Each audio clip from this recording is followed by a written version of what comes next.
नमस्कार, आप देख रहे हैं छत्तीसगढ़ की बात और आज हम बात करेंगे टिकट वितरण जातीय समीकरण पर कितना जोर पार्टियों का रहा है। क्या बीजेपी कांग्रेस दोनों ही की पकड़ मजबूत है या कमजोर है, इसे जानने की आज हमारी खास पेशकश में जानने की कोशिश करेंगे। तो विधानसभा चुनाव को लेकर चल रहे चुनावी घमासान के बीच में भारतीय जनता पार्टी ने अपने बचे हुए 4 सीटों पर भी प्रत्याशियों की घोषणा कर दी है। बीजेपी और कांग्रेस दोनों ही प्रमुख राजनीतिक दलों ने टिकट वितरण में जातीय समीकरण को साधने का प्रयास किया है। टिकट वितरण को लेकर पहले एक रिपोर्ट देखेंगे और उसके बाद करेंगे चर्चा की शुरुआत। कांग्रेस की टिकट वितरण पर एक नजर डालें तो 90 विधानसभा सीटों में सामान्य वर्ग से 15 लोगों को टिकट दिए गए हैं। ब्राह्मण समाज से 8 और ठाकुर समाज से 5 प्रत्याशी शामिल हैं। ओबीसी वर्ग से 30 प्रत्याशियों को चुनाव मैदान में उतारा है। साहू समाज के 9 और कुर्मी समाज से 8 प्रत्याशी हैं। प्रदेश में आदिवासी समाज के लिए 29 आरक्षण सीट हैं। कांग्रेस ने 32 प्रत्याशियों पर भरोसा जताया। अनुसूचित जाति से 10 और अल्पसंख्यक वर्ग के 3 प्रत्याशियों पर विश्वास जताया है। एक मुस्लिम और 2 सिख समुदाय के प्रत्याशी शामिल हैं। कांग्रेस ने इस बार एक सांसद और अपने 49 विधायकों पर फिर से विश्वास जताया है। 22 विधायकों का टिकट काट दिया गया है। 32 सीटों पर नए चेहरों को उतारा गया। 18 महिला प्रत्याशियों को टिकट दिया गया। बीजेपी की टिकट वितरण पर नजर डालें तो 90 में से सामान्य वर्ग के 18 प्रत्याशियों को मैदान में उतारा है। 7 ब्राह्मण और 7 क्षत्रिय समुदाय से हैं। ओबीसी समुदाय से 31 प्रत्याशियों को टिकट मिला है। 11 साहू और 8 कुर्मी समाज से प्रत्याशी शामिल है। वहीं आदिवासी समाज के 30 प्रत्याशियों को टिकट दिया गया है। अनुसूचित जाति वर्ग से 1, 10 और अल्पसंख्यक समुदाय की एक प्रत्याशी पर विश्वास जताया गया है। बीजेपी ने मुस्लिम और सिख समुदाय के प्रत्याशियों को टिकट नहीं दिया है। भाजपा ने इस चुनाव में 49 नए चेहरों पर दांव खेला है। पिछले चुनाव में हारे 27 प्रत्याशियों को फिर से मैदान में उतारा है। 15 महिलाओं के साथ 9 पुराने चेहरों और 4 सांसद पर भी भरोसा जताया है। वहीं जोगी कांग्रेस छोड़कर आने वाले प्रत्याशियों को भी टिकट दी गई है। बीजेपी के टिकट वितरण को लेकर प्रदेश प्रवक्ता केदार गुप्ता का कहना है कि भाजपा ने सभी समुदाय वर्ग जाति को साधने का प्रयास किया है। युवाओं के साथ महिलाओं को भी तवज्जो दी गई है। कांग्रेस सभी धर्म को मानने वाले जाति समुदाय के लोगों को प्रत्याशी बनाया है। पिछले 5 साल से कांग्रेस सरकार सभी वर्ग के हितों को ध्यान में रखते हुए काम किया है। भारतीय जनता पार्टी ने अपनी बची हुई 4 सीटों की भी आज घोषणा कर दी है। निश्चित रूप से पूरे 90 सीटों में सभी समाजों का समायोजन है, युवा वर्ग का है, महिला वर्ग का है और मैं समझता हूं कि पूरे छत्तीसगढ़ प्रदेश में सभी वर्ग को और सभी समुदाय को आगे बढ़ाते हुए भारतीय जनता पार्टी ने अपने टिकट घोषित किए हैं। भारतीय जनता पार्टी के डॉक्टर रमन सिंह के 15 वर्षों के कार्यकाल और विकास को लेकर, माननीय नरेंद्र मोदी जी की सेवाओं को देखकर किसान, गरीब और दलितों के नेता नरेंद्र मोदी जी ने विकास के जो कार्य किया, निश्चित रूप से सभी वर्ग भाजपा के साथ है और इसका लाभ आने वाले समय में भारतीय जनता पार्टी को मिलेगा। कांग्रेस ने प्रत्याशी चयन में सभी धर्म के मानने वाले, सभी समाज के और सभी जाति के वर्गों की भूमिका सुनिश्चित की है। कांग्रेस के द्वारा 15 सामान्य वर्ग से, 30 ओबीसी वर्ग से, 32 एसटी वर्ग से, 10 एससी वर्ग से और 3 अल्पसंख्यकों को उम्मीदवार बनाया है। इस सूची में 18 महिलाएं जो है कांग्रेस की ओर से जनता के बीच में उम्मीदवारी कर रही है और मुख्यमंत्री भूपेश बघेल की सरकार सभी वर्गों के साथ न्याय भी करती है, सब वर्गों का भला करती है। तो निश्चित तौर पर कांग्रेस ने सभी को ख्याल रखा है और 75 से अधिक सीट जीतने में इन सभी वर्गों की, सभी समाजों की बड़ी भूमिका होगी और सभी वर्गों के कल्याण के लिए 5 साल से भूपेश बघेल की सरकार काम कर रही है। बहरहाल भाजपा और कांग्रेस दोनों प्रमुख दलों का दावा है कि टिकट वितरण में उन्होंने सभी जाति वर्ग समुदायों का ख्याल रखा है। हालांकि अब देखना होगा कि इन दलों में से कौन सा दल टिकट वितरण से सामाजिक समीकरण को साधने में ज्यादा कामयाब रहता है। रायपुर से स्वराज एक्सप्रेस के लिए दिलीप साहू की रिपोर्ट। तो टिकट वितरण में जाति समीकरण पर जोर में बीजेपी या फिर कांग्रेस दोनों ही की कितनी पकड़ मजबूत या फिर कमजोर है, जानने के लिए विशेष पैनल हमारे साथ जुड़ गए। इंट्रो में आपसे करा देती हूँ, प्रवक्ता वंदना राजपूत जी हमारे साथ जुड़ी हुई हैं, बीजेपी से प्रवक्ता के.एस. चौहान जी हमारे साथ जुड़े हैं और वरिष्ठ पत्रकार गंगेश द्विवेदी हमारे साथ जुड़े हुए हैं। आप तीनों मेहमानों का बहुत बहुत स्वागत है। तो सबसे पहले रुख बीजेपी की तरफ करते हैं। सीधा सवाल, कि जातीय समीकरण पर जोर देने में कांग्रेस कितनी कमजोर?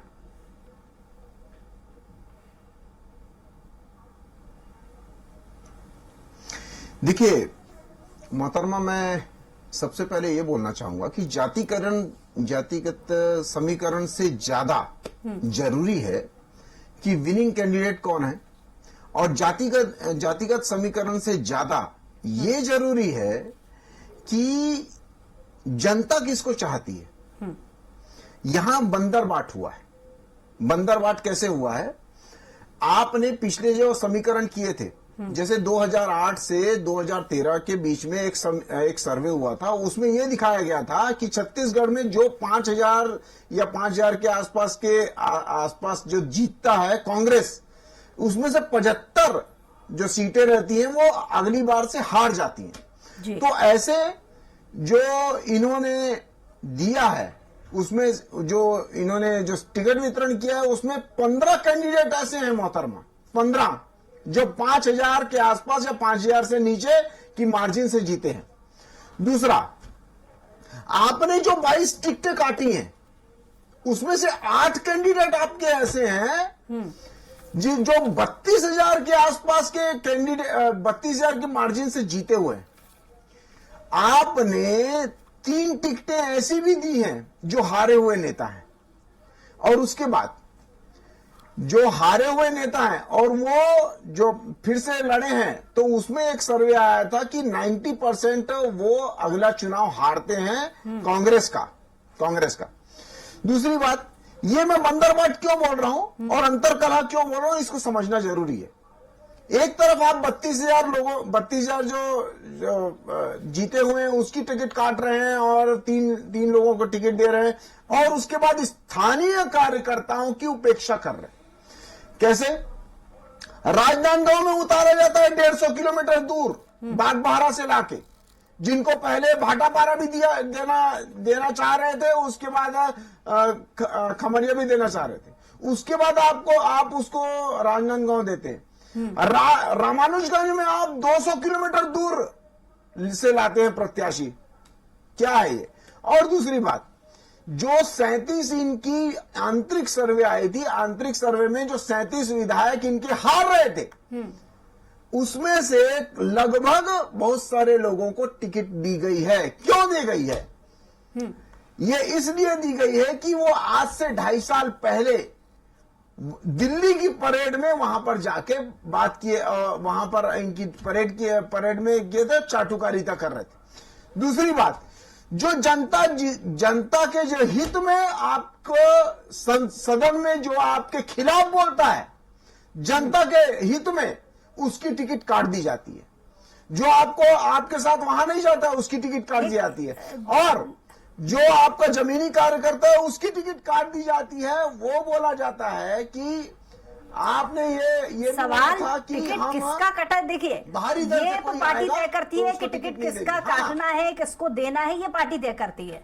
सवाल ये है कि जातीय समीकरण ठीक तरीके से डिस्ट्रीब्यूट हुआ है या नहीं। ये सवाल इसलिए क्योंकि कांग्रेस भी इस सवाल को कई प्लेटफॉर्म पर दोहराती रही है कि सुन लीजिए सवाल है कि जिस हिसाब से आरक्षण मिलना चाहिए, जो जिस भी वर्ग की जितनी जनसंख्या है उस परसेंटेज के हिसाब से, जाहिर है उनका प्रतिनिधित्व करने वाले लोगों को अगर ज्यादा तरजीह दी जाती है, ये आप भी करते हैं अपनी पार्टी में, उस हिसाब से ही जनता वोट को चुनती है। तो वो समीकरण ठीक तरीके से बैठाए गए हैं या नहीं?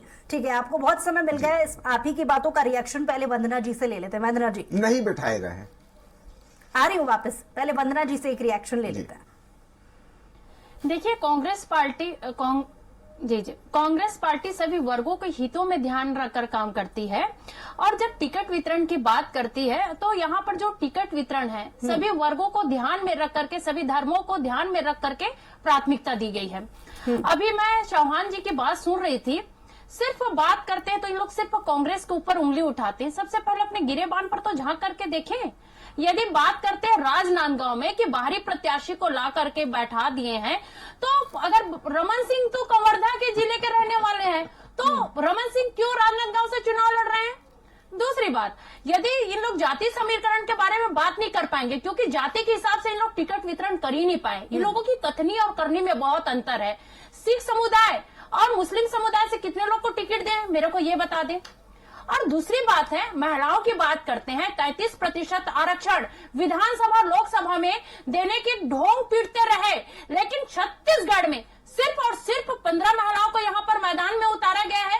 तो हमेशा से जो मातृत्व शक्ति है उनको छलने का काम करते हैं, उनको ठगने का काम करते हैं। ये भारतीय जनता पार्टी की वास्तविकता है।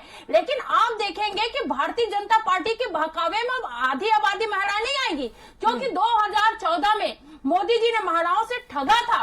मोदी जी ने गारंटी दिया था महिलाओं को कि सिर्फ मेरे को आप एक बार सत्ता में बैठाइए, 100 दिन में महंगाई कम करूंगा। आज मोदी जी की जो बातें हैं सिर्फ एक जुमलेबाजी रह गई है। अगर छत्तीसगढ़ की बात करते हैं, छत्तीसगढ़ में आकर के केंद्रीय महिला जो केंद्रीय नेतृत्व है वो वातावरण को प्रदूषित करने का काम करते हैं। और सबसे बड़ी बात है, यहाँ पर भारतीय जनता पार्टी बिल्कुल मुद्दाविहीन हो गई है, मुद्दा पर बात नहीं करती है। सिर्फ वो लोग अपने काम नहीं बता पाते। क्यों काम नहीं बता पाते भाई? कि आपके 15 साल के सरकार में रमन सिंह ने क्या काम किया, आपके 9 साल में केंद्रीय जो केंद्र में बैठे जो भाजपा सरकार ने क्या काम किया, आप उसके काम का विवरण नहीं बता सकते हैं। लेकिन हम अपना रिपोर्ट कार्ड लेकर के जनता के बीच में जाएंगे और हमको जनता आशीर्वाद देगी। जो आपने जिक्र किया, अगर ये सवाल पूछेंगे तो ये सवाल आप ही की पार्टी से पूछ लिया जाएगा, क्योंकि आप ही की पार्टी के जो नेता है ना एजाज ढेबर जी, वो अपने समर्थकों के साथ में विरोध कर रहे थे कि मुस्लिम समुदाय को तरजीह नहीं दी गई। वंदना जी सुन लीजिए। और भारतीय जनता पार्टी की बात बता दूं मैं, यहाँ पर अगर किसानों की बात करते हैं तो किसानों की बात करने में लोग पीछे आप जिक्र कर रहे थे किसानों के नाम पर आप लोग वोट मांगते हैं। आज हमारी ये कामयाबी है, तो आप देखेंगे कि किसानों को 2640 रुपए समर्थन मूल्य मिल रहा है। हम देखेंगे। वंदना जी, सवाल आप कर रही थी, मुस्लिम समुदाय का आपने जिक्र अच्छा छेड़ा। सीट वितरण में सवाल आपकी पार्टी से भी उठ रहे हैं। आप ही के नेता एजाज ढेबर जी वो अपने समर्थकों के साथ में कहीं ना कहीं विरोध जाहिर कर रहे हैं कि मुस्लिम समुदाय से जो सीटों का वितरण हुआ है वो कम हुआ है, महज 2। सवाल तो आपकी पार्टी में भी उठ रहे हैं। खैर, क्योंकि समय के हिसाब से मुझे बिल्कुल गंगेश जी से भी एक रिएक्शन चाहिए। मैं आ रही हूँ वापस। गंगेश जी, टिकट वितरण पर एक रिएक्शन चाहूंगी दोनों ही पार्टियों पर। जी देखिए, दोनों ही पार्टियों ने अपने अपने हिसाब से टिकट का वितरण किया। मुझे जो चीजें समझ में आ रही हैं तो ओबीसी वर्ग को दोनों ही पार्टियों ने अच्छी तरजीह दी है। खासतौर पे भाजपा में हमने देखा है कि ओबीसी में से साहू समाज को ज्यादा टिकट मिली है, क्योंकि मोदी जी का मुझे लगता है जो पिछले लोकसभा चुनाव के बाद जो एक इफेक्ट आया था, उन्होंने अपने आप को यहाँ के तेली समाज का बताया था। उसके बाद से इनके जब प्रदेश अध्यक्ष बने तो वो भी साहू बने, और इस तरह से जब टिकट वितरण का समय तो उसमें भी ओबीसी में साहू समाज का प्राथमिकता। और दूसरा ये भी माना जाता है कि साहू समाज की संख्या अन्य समाज के लोगों से ज्यादा है। दूसरा, अल्पसंख्यक में दोनों ही पार्टियों में कहीं न कहीं कमी हुई है, और इनमें मुझे लगता है जो सबसे ज्यादा उपेक्षित हुआ है समाज वो सिंधी समाज। सिंधी समाज को 1 या 2 टिकट दोनों ही पार्टियां देती थी। इस बार मुझे लगता है कि दोनों ही पार्टी में अभी तक तो मुझे एक भी कैंडिडेट दिखाई नहीं दिया सिंधी समाज का, और उस समाज में काफी रोष दिख रहा है, काफी उनकी बैठकें हो रही है। यहाँ सदाड़ी दरबार है, उनके गुरु जो है वो अपने बेटे के नाम से टिकट मांग रहे थे उत्तर का, रायपुर उत्तर में। उनको टिकट नहीं मिल पाई, न भाजपा से मिली न कांग्रेस से मिली। जबकि सिंधी समाज के जो प्रदेश अध्यक्ष है वो भाजपा के नेता है, उनको भी टिकट, उनकी टिकट कट गई, वो पूर्व विधायक रह चुके हैं। तो इस तरह से देखा जाए तो अब अपने अपने हिसाब से तत्कालिक जो समीकरण बैठते हैं उसके हिसाब से दोनों ही पार्टियां वितरण करती है टिकटों का। अब एक हिसाब से तो दूसरा एक महिला वाला जो फैक्टर है उसको मैं जिक्र करना चाहूंगा कि ये महिला फैक्टर को लेकर के सवाल और उठ रहे हैं। इस पर रिएक्शन केएस चौहान जी के पास वापस आऊंगी। केएस जी, आप पिछले आला के सवाल पर बहुत कुछ कहना चाह रहे थे, लेकिन एक रिएक्शन सबसे पहले, उससे पहले मैं आपसे ये जानना चाहूंगी, आपके पार्टी से प्रवक्ता कहते हैं कि हर वर्ग को साधने की यहाँ पर कोशिश हुई है, खास करके युवाओं के साथ महिलाओं को भी खास तौर से तवज्जो दी गई है। महिला आरक्षण को लेकर के ये सवाल बार बार उठ रहा है। छत्तीसगढ़ की राजनीति में, क्योंकि महिला आरक्षण का जो शगुफा सबसे पहले बीजेपी ने छोड़ा था वो कहीं ना कहीं उसी को ले डूबने की स्थिति में नजर आ रहा है, क्योंकि महिला आरक्षण में बहुत पीछे बीजेपी चल रही है छत्तीसगढ़ में टिकट वितरण के मामले पर, क्योंकि 18 महिला कैंडिडेट कांग्रेस ने उतारी है जबकि बीजेपी ने 15, जबकि उम्मीदें बीजेपी से बहुत ज्यादा थी।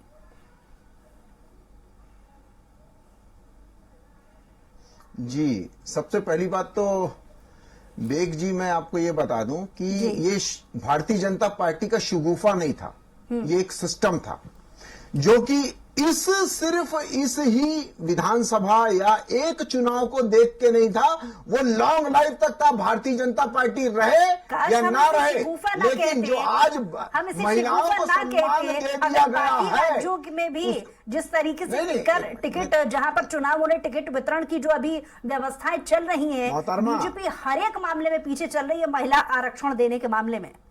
शगुफा तो कहा जाएगा, जवाब दीजिए। कैसे हर एक मामले में पीछे चल रही है? सुनिए मेरी बात, महिला आरक्षण की तरजीह पर बात कर रही हूँ। कैसे हर एक मामले में पीछे चल रही है? महिला आरक्षण को लेकर जो तरजीह देने की बात, जो वादा बीजेपी कर रही थी, ये सवाल इसलिए आपकी पार्टी से है।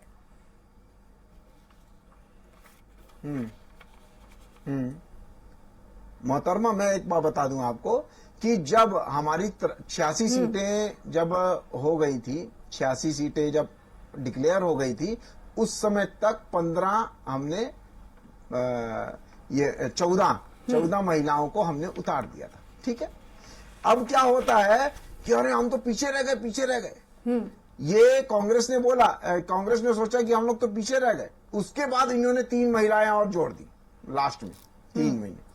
उसके बाद क्या होता है, जो 4 प्रत्याशी बचे हुए थे, मौका तो आपके पास भी था। अगर आप सवाल कांग्रेस से मेरी बात तो सुन सवाल लीजिए, आपसे मेरी भी बात है। सुन लीजिए, पहले मेरी बात सुन लीजिए जी।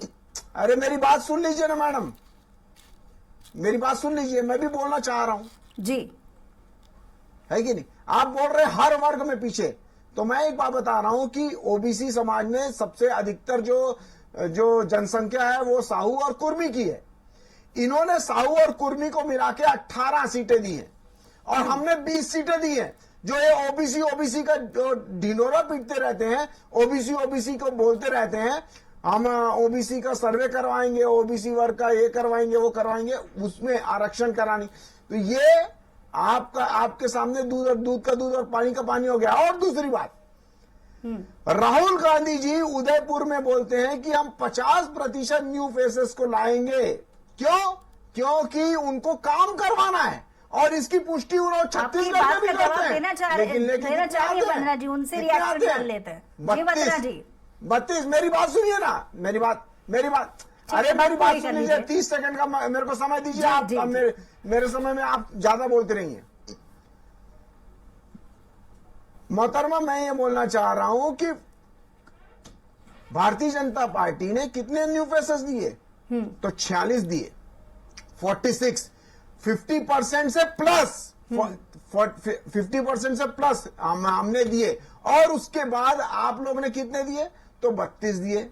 32 में भी 1-2 जो लोग हैं वो अपने पिता की जगह खड़े हो रहे हैं। और सबसे मेन बात यह है कि आपका परसेंटेज कितना हुआ? तो 35% हुआ आपका, और हमारा 50% से ऊपर होता है। ओबीसी का आपका कितना हुआ? तो 18 सीटें हैं, 18 के आसपास है। और हमारी कितनी है? हमारी 20 सीटें हैं। तो उसको आप क्या बोलेंगे? क्या बोलेंगे उसको आप? दूसरी बात यह है, सबसे मेन बात यह है कि हमने सर्वे करवाया था, उसके हिसाब से, जनता के हिसाब से वहां पर प्रत्याशी उतारा गया है, और जो जनता चाहती थी उस टाइप का प्रत्याशी उतारा गया है। आप क्या? और दूसरी बात, आप बोलते हैं कि चलिए, क्योंकि मुझे और भी रिएक्शंस लेने हैं कि बहुत समय मैंने आपको दे दिया, बड़े संयम से मैं आपका रिकॉर्ड सुन रही थी और बड़े प्रसन्नता के साथ ये देख रही थी। ये बहुत अच्छी चीज है कि आप हर बार डेटा के साथ में प्रस्तुत होते हैं, लेकिन विडंबना की बात यह है कि आज आपके पास डेटा की शायद कमी है, क्योंकि आप आदिवासी वर्ग को लेकर के कुछ नहीं बोले हैं, जबकि आदिवासी वर्ग को साधने के लिए कांग्रेस ने बहुत अच्छी कोशिश की है। वंदना जी कहना कुछ चाह रही है। जी वंदना जी, क्या कोशिश की है? आ रही हूँ आपके अगर पास। आदिवासियों की वंदना जी बात से करते reaction। हैं तो आदिवासी में जो 29 है वो आरक्षण सीट है। जी 29 आरक्षण सीट है, लेकिन कांग्रेस ने 32 प्रत्याशियों पर भरोसा जताया है और कांग्रेस पार्टी सिर्फ कहती नहीं है, हम करके दिखाते हैं। और यदि बात करते हैं, मेरे जैसे चौहान भाई बात कर रहे थे और उनको खुद ही नहीं समझ आ रहा था कि वो क्या बोल रहे थे, गोल गोल गोल गोल। आज तक जैसे कि जुमलेबाजी दिखाते हैं, जुमलों को बौछार करते हैं, वही काम यहाँ पर चौहान भाई कर रहे थे। यदि आप बोलते हैं कि महिलाओं की बात करते हैं, तो आपको बता दो चौहान भाई कि कांग्रेस का ही सोच का परिणाम है कि आज छत्तीसगढ़ में 60% पंचायती राज में महिलाएं प्रतिनिधित्व करती है।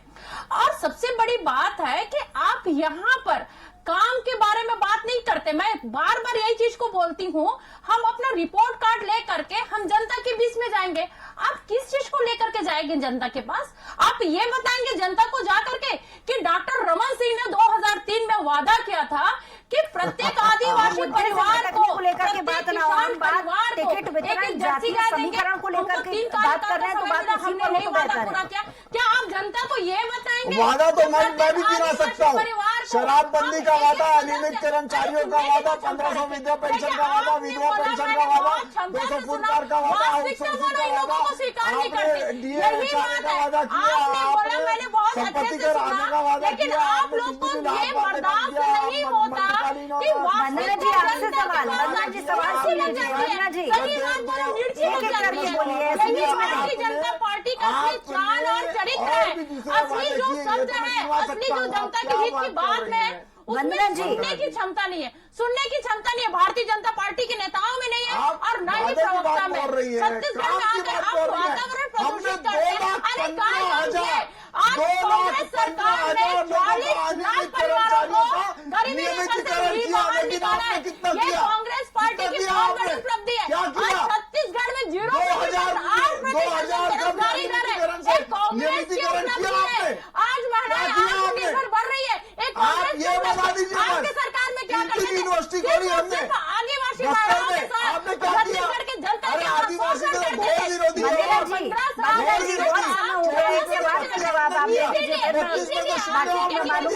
बहुत विरोधी गंगेश जी के पास मुझे रिएक्शन उनका भी लेना है। वंदना जी सवाल सुन लीजिए।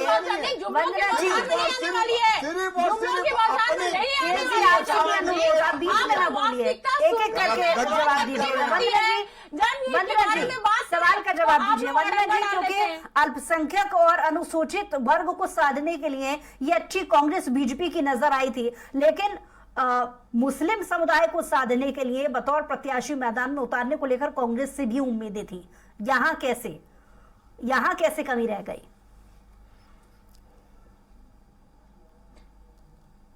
देखिए, यदि हम बात करते हैं यहाँ के जो रायपुर के महापौर की बात है, तो अभी भी बहुत ही सम्मानीय पद में है और हमेशा से हम अगर हर वर्ग को ध्यान में रख करके काम करते हैं। और मैं सबसे बड़ी बात इस बात पे आपत्ति जताऊंगी कि चौहान जी ने जितनी बात बोली मैंने बहुत शालीनता से सुना, लेकिन जब मेरे समय आई, मेरे को जब समय दिया गया तो इसमें अड़ंगे डालने का काम किया। यही तो ऐसे अड़ंगे डालते हैं जैसे मोदी जी अड़ंगे डाल रहे हैं। किसानों की बात आती है तो छत्तीसगढ़ के साथ सौतेला व्यवहार करते हैं, बोलते हैं क्या समर्थन। रिएक्शन वंदना जी, गंगेश जी से एक रिएक्शन। जी गंगेश जी।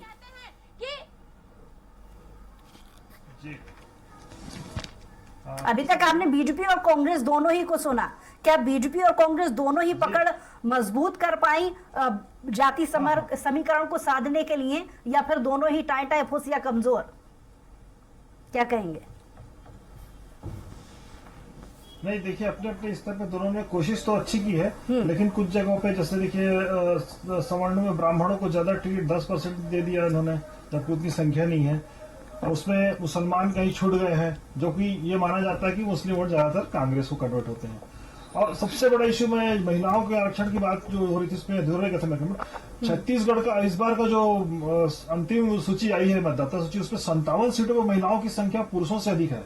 इसमें उम्मीद ये थी कि 33% आरक्षण वाली, मतलब कम से कम 33% सीट दोनों ही पार्टियां अपने महिलाओं को देती, लेकिन कांग्रेस ने तो घोषणा की थी, कुमारी शैलजा जी ने कहा था कि 22 सीट हम महिलाओं को देंगे, लेकिन वो भी 18 पे अटक गए। और इधर भाजपा भी जो है 14-15 तक पहुंच पाई, तो इस तरह से कहीं ना कहीं आधी से अधिक आबादी, मैं तो उसको यह मानूंगा कि आधी से अधिक आबादी जो छत्तीसगढ़ की है वो कहीं ना कहीं यहाँ पर उपेक्षित हुई, चाहे वो किसी भी, और उसमें कोई ऐसा धर्म समाज तो बटा नहीं है। फिलहाल तो महिला आरक्षण की बात है, तो दोनों ही पार्टी अगर अपना दिल बड़ा करके महिला प्रत्याशियों को ज्यादा से ज्यादा उतारती तो मुझे लगता है कि ये चुनाव और रोचक हो सकता था और अलग मोड़ ले सकता था। केस जी को एक जवाब मैं देना चाहती हूँ। आदिवासी वर्ग को लेकर के जैसा कि मैंने सवाल पूछा था, मुझे लगता है कि आदिवासी वर्ग को बहुत ज्यादा कोशिश या खुश करने के चक्कर में बाकी और वर्गों से थोड़ा शायद अन्याय हो गया, क्योंकि आरक्षण के हिसाब से 29 सीटें बनती हैं, लेकिन यहाँ पर 32 कांग्रेस ने दे दी और 30 बीजेपी ने दे दी। बहरहाल आप तीनों ही मेहमानों का बहुत शुक्रिया हमारे साथ जुड़ने के लिए, अपने रिएक्शंस देने के लिए। तो विधानसभा चुनाव को लेकर चल रहे चुनावी घमासान के बीच में भारतीय जनता पार्टी ने अपने बचे हुए 4 सीटों पर भी प्रत्याशियों की घोषणा कर दी। बीजेपी और कांग्रेस दोनों प्रमुख राजनीतिक दलों ने टिकट वितरण में जातीय समीकरण को साधने का भरपूर प्रयास किया है। बहरहाल इसका असर कितना होता है ये चुनावी नतीजे आ जाने के बाद ही पता चल पाएगा। हमारे खास पेशकश में इतना ही। कुछ और खबरों के लिए देखते रहिए स्वराज एक्सप्रेस।